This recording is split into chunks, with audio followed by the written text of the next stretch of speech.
Some other things about myself.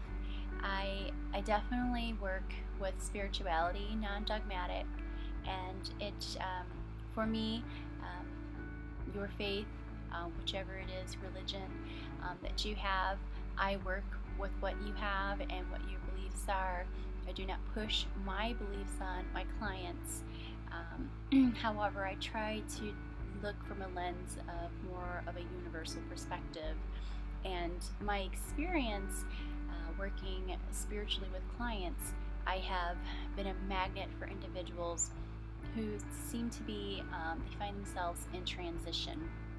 Now, seeking further a deeper understanding of their belief system that they are in, or even potentially leaving their belief system and branching out into something else and trying to figure out what that is.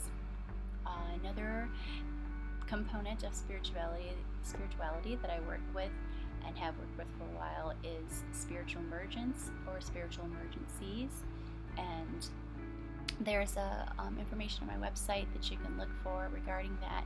But essentially, it is an awakening, a spiritual awakening that can be an emergence or turn into an emergency, a sort of crisis experience if the individual does not have guidance in that process and support.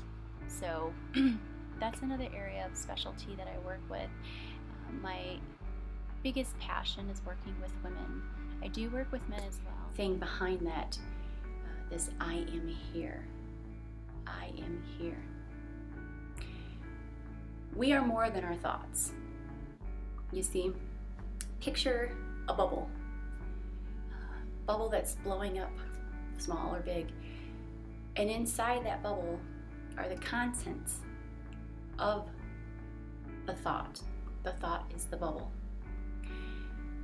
And since we manifest our reality, since we are ultimately the people, the individuals, the being who chooses how to act, react, not act,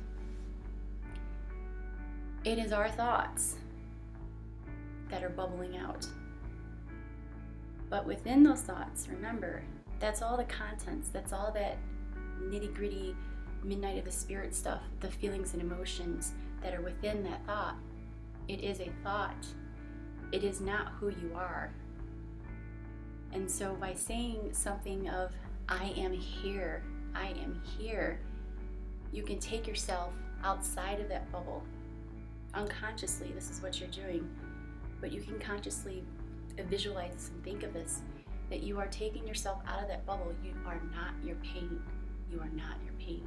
You don't have to be. You can acknowledge it and you can honor it. And you can use it to motivate yourself and do things in life that empower you or others, or stand your ground to defend who you are and to have justice. So that hopefully is helpful to you. I know it has been with my clients. I've worked with them individually, when I've worked in groups too, and for myself as well. So that image of the bubble, our thoughts, or it's this bubble, and within them is the contents. You do not have to exist within that bubble. You are not your pain. You are not the contents of that thought. You are the thought creator.